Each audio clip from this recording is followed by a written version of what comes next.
Hello साथीहरू, welcome to my new blog.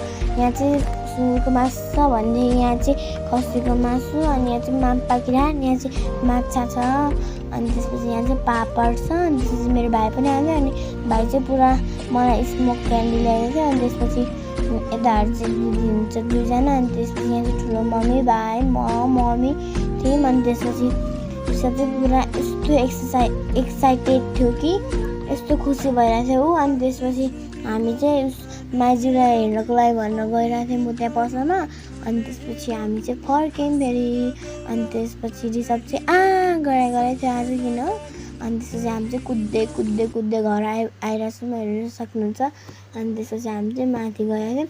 मेरो भाइ चाहिँ पछाडि आएर कुद्नै नसकेर, अनि रिसप चाहिँ उसको साथीलाई बोलाउनको लागि गइरहेछ।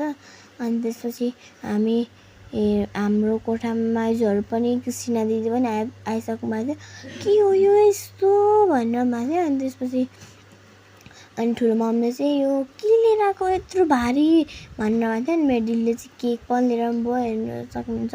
ह्याभ अ सेफ जर्नी भनेर, नेपाल टु अमेरिका भनेर। अनि यहाँ चाहिँ मेरो भाइ र एकजना भाइ थियो साथी रिसपकै।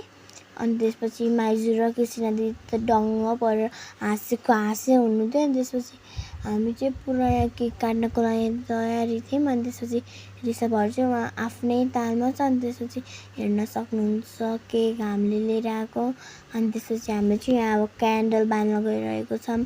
अनि सबैजना चाहिँ क्यामेरातिरै व्यस्त थियो। अनि त्यसपछि रिसप चाहिँ नेट नचलेर उहाँ रुएर बसिरहेको थियो। अनि सबैजना चाहिँ हाम्रो क्यामेरैतिर ध्यान थियो। अनि त्यसपछि हामी चाहिँ यहाँ के अरे झिरो बालिरहेछौँ। अनि त्यसपछि कृष्णा चाहिँ यस्तो खुसी हुनुहुन्छ कि हेर्न सक्नुहुन्छ हजुरहरूले। अनि सबैजनाले ताली पकाएर ह्याभ अ सेफ जर्नी भनेर चाहिँ सबैजनाले चाहिँ। अनि त्यसपछि कृष्णा दिदी चाहिँ क्यान्डल झिरो गरेर भएको थियो। अनि त्यसपछि अनि त्यसपछि चाहिँ सबैजनाले ताली पड्काएर पुरा खुसी थियो हाम्रो परिवार चाहिँ सबैजना। अनि त्यसपछि कृष्णा दिदी म चाहिँ यहाँ छु। अनि त्यसपछि कृष्णा दिदीले चाहिँ अलिअलि केक काटिरहनु भएको छ। अनि त्यसपछि यो डिजाइन बनाउने को हो पहिला त्यसले खान्छ भनेर केक भनिरहनु भएको थियो। अनि त्यसपछि अनि मेरो दिदीहरू दुईजनाले बनाएको नि त यो डिजाइन त।